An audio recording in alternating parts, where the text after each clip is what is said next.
गोपाले परिवेष्टितं सुवसनं व्यक्तार्थलोलेक्षं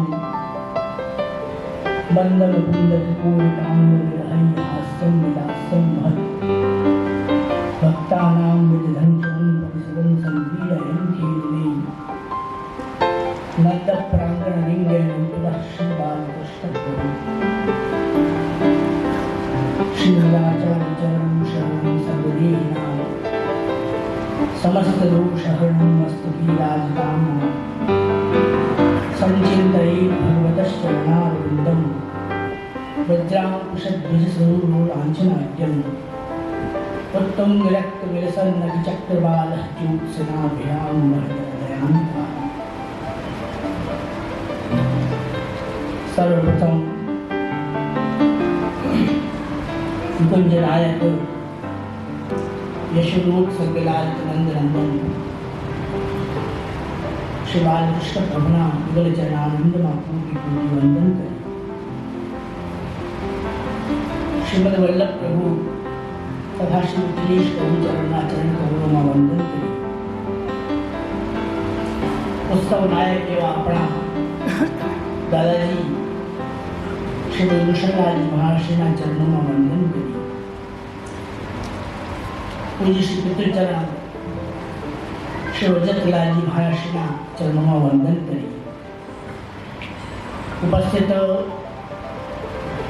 मनोरथी परिवार दिवेश भाई बसोया जे अमुक कोई कारणोसर उपस्थित नहीं रही शक्या तेमने हृदयथी खूब खूब आशीर्वाद पाठवीए छीए। उपस्थित जीतू भाई पणसारा तथा अन्य उपस्थित समस्त मनोरथी परिवार वर्षों से हमारी जो साथे छे एवी सूरतनी हमारी कीर्तनिया मंडली उपस्थित अग्रगण्य वैष्णवगण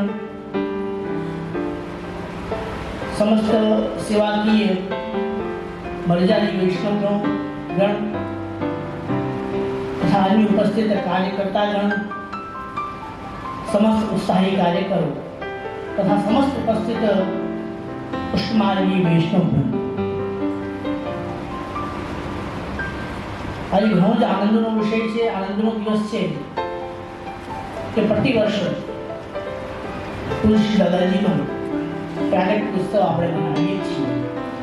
એ જ પ્રમાણે આ વર્ષે પણ આપણે દાદાજીનો 106મો પ્રાગટ મહોત્સવ આપણે ઉજવી રહ્યા છીએ। એ ખૂબ જ આનંદ અને ઉત્સાહનો વિષય છે। વૈષ્ણવો ગુરુદેવનો પ્રાગટ ઉત્સવ ઉજવવો એ જીવનો સ્વતઃ ધર્મ અને કર્તવ્ય છે। એ જ પરંપરામાં लगभग पूर्ववक्ताओं बात करी 35 વર્ષથી આપણે આ ઉત્સવ મનાવીએ છીએ જે અનેરો ઉત્સવનો આનંદ વિષય છે। સમસ્ત સૃષ્ટિ આટલા વર્ષોથી એક સાથે રહી અને હા અમુક કોઈ કારણોસર ક્યારેક કોઈ સંખ્યા ઓછી હોય કરે વિષય અલગ છે પણ પૂર્ણ રીતે બધા ખૂબ જ સુંદર રીતે સહયોગ પ્રદાન કરે છે। તો હૃદયથી બધાને ખૂબ ખૂબ આશીર્વાદ છે। આજના ઉત્સવના દિવસે વિશેષ કરીને આપણા પરબ્રહ્મ પુરુષોત્તમ ભગવાન શ્રી કૃષ્ણ જે છે સમસ્ત ભૂમંડળના સર્વોપરી છે। જે કૃષ્ણ શબ્દ કહેવામાં આવ્યો છે શ્રી કૃષ્ણ શબ્દનો શું અર્થ છે તે શાસ્ત્ર અનુસાર આજે આપણે સૂક્ષ્મ સમજીશું।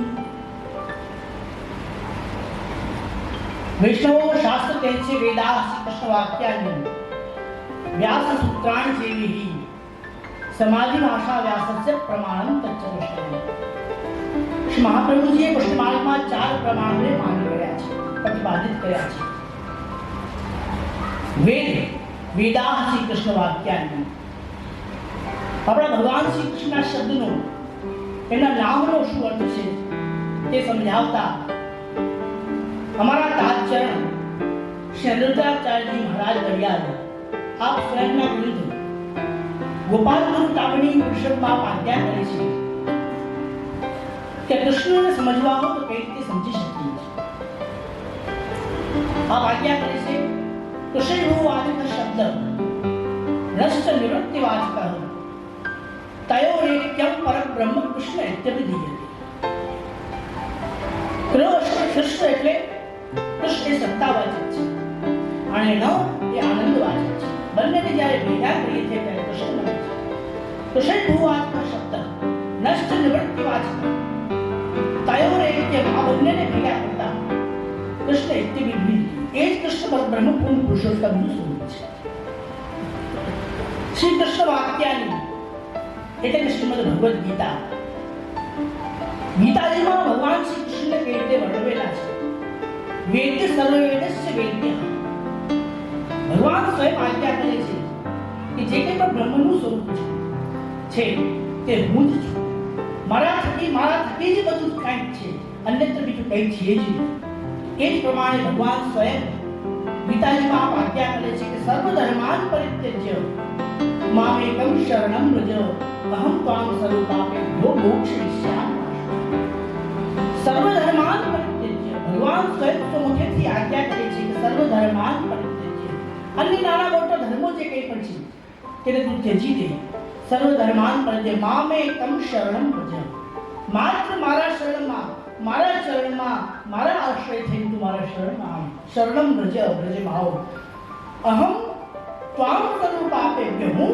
તારા બધા જ પાપોને મુક્ત કરીશ પાપોથી મુક્ત કરીશ સર્વ પાપો મોક્ષયિષ્યામિ અને તને મોક્ષ કરીશ પ્રભુ સ્વયં એટલી ગેરંટી લે છે વિષ્ણુ એ બહુ મોટી કહેવાનો વિષય છે એ જીવ માત્રની ગેરંટી વિશ્વાસ આપે છે કે તું બ્રજમાં આવ મારા શરણે આવ તારા બધા જ લૌકિક પાપો અનેક લૌકિક પાપો જે સહજ પ્રકારે આપ શ્રી મહાપ્રભુજી સિદ્ધાંત રસમાં પંચદોષ બતાવ્યા છે સહજ દોષો થતા હોય છે જીવના એ સહજ દોષોનું નિવારણ કરીશ અને મારા શરણે લઈશ શ્રી કૃષ્ણ વાક્યાની તે ત્યારબાદ વ્યાસ સૂત્રાણી એટલે કે બ્રહ્મસૂત્રમાં જે આજ્ઞા છે કે અથાતો બ્રહ્મ જિજ્ઞાસા અથવા એટલે બ્રહ્મ જિજ્ઞાસા બ્રહ્મ જે કંઈ પણ છે એ હું છું કૃષ્ણ જે છે પરમ તત્વ છે પરમ બ્રહ્મ છે મુખ્ય બ્રહ્મ છે તેનાથી વિશેષ કંઈ છે નહીં અથાતો બ્રહ્મ જિજ્ઞાસા જે કોઈ પણ જીવને બ્રહ્મને જાણવો હોય બ્રહ્મને સમજવો હોય તો એ મારા શરણમાં અથાતો બ્રહ્મ જિજ્ઞાસા એક પ્રમાણે છેલ્લી આજ્ઞા છે કે સમાધિ ભાષા વ્યાસસ્ય પ્રમાણમ તચ્ચતુષ્ટય સમાધિ ભાષા એટલે કે શ્રીમદ ભાગવત ભાગવતમાં પણ વ્યાસજી આ આજ્ઞા કરે છે કે સત્યમ પરમ ધીમહિ જે કંઈ પણ આ સત્ય જીવનમાં સંસારમાં ચાલે છે જે કંઈ પણ સત્ય છે એ માત્ર પરબ્રહ્મ પુરુષોત્તમ ભગવાન શ્રી કૃષ્ણ જ અન્ય કંઈ છે જ નહીં સત્યમ પરમ ધીમહિ એ પ્રમાણે આપણે જોઈએ શ્રી મહાપ્રભુજી પણ એમ આજ્ઞા કરે છે કે બ્રહ્મ શક્તિ છે જગત શક્તિ છે માત્ર સંસાર જ મિથ્યા છે આ જ આપણો મૂળ સિદ્ધાંત છે સંસારમાં જે કે લૌકિક વ્યવહાર થતો હોય છે બાકી બ્રહ્મ તો સત્ય છે જ પરબ્રહ્મ પૂર્ણ પુરુષોત્તમ એ સત્ય છે જગત પણ સત્ય છે એમાં પણ કંઈ ખોટું નથી બધું સત્ય જ છે સંસારમાં જે અહંતા મમતા નાશે સર્વથા નિરંકુર તો શ્રી મહાપ્રભુ સ્વયં આજ્ઞા કરે છે માત્ર અહંતા મમતાને છોડી એનાથી નિરંકુર થઈ અને પ્રભુની સેવા કરવાની છે તો ભગવતજીમાં આજ્ઞા કરે છે કે કૃષ્ણસ્તુ ભગવાન સ્વયં ભગવાન શ્રી કૃષ્ણ છે એ સ્વયં ભગવાન પરબ્રહ્મ પૂર્ણ પુરુષોત્તમનું સ્વરૂપ છે અન્યત્ર નહીં એટલે જીવોએ ખાસ કરીને અન્યત્ર ભટક્યા વગર માત્ર ભગવાન શ્રી કૃષ્ણના શરણનો આશરો કરવું એ જ જીવનું પરમ ધર્મ અને પરમ કર્તવ્ય છે કેમ કે આત્મનસ્તુ કૃષ્ણાય સર્વમ પ્રેમ ભવતુ એ ખાસ વિચારવાનો વિષય છે વૈષ્ણવો આત્મા તો ભગવાનનું સ્વરૂપ છે સામાન્યમાં આપણે જોઈએ આત્મા કોને પ્રિય ન હોય સામાન્ય નાસ્તિક કોઈ પણ હોય એને આત્મા તો પ્રિય હોય પોતાનો આત્મા કોને પ્રિય ન હોય આત્મનસ્તુ કૃષ્ણાય આત્મા એ ભગવાન શ્રી કૃષ્ણનું સ્વરૂપ છે સર્વમ પ્રિયમ ભવત. એટલે એક પ્રમાણે શ્રી મહાપ્રભુજી પણ આજ્ઞા કરે છે સુબોધનીજીમાં કે પ્રીતિસ્તુ ભગવત ધર્મ, પ્રીતિ એ ભગવાનનું ધર્મ છે. એટલા માટે ખાસ કરીને વૈષ્ણવોએ ખાસ કહેવાનું કે શ્રી મહાપ્રભુજી આજ્ઞા કરી છે કે શાસ્ત્રમ અવગત્ય મનોવાગ્દેહે શ્રી કૃષ્ણ સેવે સદા સમર્પિત છે. જીવનો ધર્મ શું છે કે શાસ્ત્રને જાણો, તેને માણો, તેનો આનંદ લો. શાસ્ત્રમ અવગત્ય, શાસ્ત્રને જાણો, મનોવાગ્દેહે, મન ચિત્ત દેહથી ભગવાન શ્રી કૃષ્ણનું ભજન કરો, સ્મરણ કરો, ચિંતન કરો. નામ સંકીર્તનમ યસ્ય સર્વ પાપ પ્રણાશનમ પ્રણામોષ દુઃખ શમનસ્તમ નમામિ હરિમ પરમ. ભગવદ નામ, ભગવદ સંકીર્તન, ભગવદ સેવા એ જીવનું પરમ ધર્મ, પરમ કર્તવ્ય છે. એ જ ભગવાનના ચરણારવિંદમાં આશરો થઈ, એ જ વલ્લભના ચરણારવિંદમાં, એ જ વલ્લભ શ્રી વિઠ્ઠલ, એ જ ભગવાનનું સ્વયં સ્વરૂપ છે, અન્યત્ર કંઈ છે જ નહીં. તો ભગવાનના ચરણારવિંદમાં આશરો કરવો અને સતત એ જ આપણા ભજનીય સેવનીય પ્રભુ છે, એમના અહર્નિશ ચરણ શરણનો આશરો કરવો એ જ જીવનો પરમ કર્તવ્ય છે.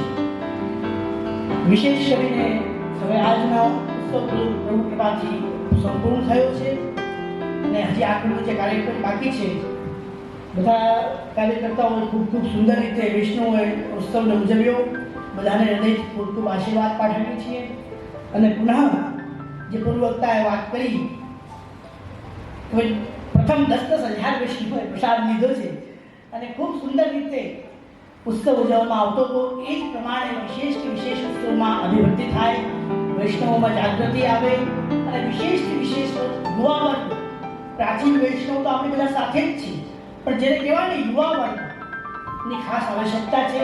તો એ બધા આમાં જોડાવો અને ઉત્સવ આપણે વિશેષ મનાવીએ, એ જ હૃદયમાં ભાવ રાખી અને ઉત્સવનો આનંદ પ્રાપ્ત કરતા રહીએ. વિશેષમાં બધાને ખાસ આમંત્રણ આપવાનું છે કે શ્રી બાલકૃષ્ણ પ્રભુની કૃપાથી અને પૂજ્ય પિતૃકરણના આશીર્વાદથી અમારા જીજી શ્રી ચિત્રલેખા બેટીજી નડિયાદ, એમના લાલીજીનો શુભ વિવાહ પ્રસ્તાવ છે. આગામી 15, 16, 17 ફેબ્રુઆરીએ. તો બધા વૈષ્ણવોને ખૂબ ખૂબ આમંત્રણ છે, અમારો હૃદયથી ખૂબ ખૂબ આમંત્રણ છે કે બધા ખૂબ ખૂબ આનંદથી બધા આવો અને આનંદથી ત્યાં બધી વ્યવસ્થા પૂર્ણ રીતે પડશે. આપણા જ પંજાબી વૈષ્ણવો સુરતવાળા છે અને પ્રસાદ આદિ કામની વ્યવસ્થા પણ છે. તો 3 દિવસનું આખું આયોજન છે. તો બધા અમારા છો, હૃદયથી બધા જોડાઓ અને આનંદથી 3 દિવસનું મુકામ લઈને ખાસ આવો. તો બધાને ખૂબ મારો પુનઃ આગ્રહ આમંત્રણ છે. એટલું જ કહી અને આજના બે શબ્દોને વિરામ આપું છું.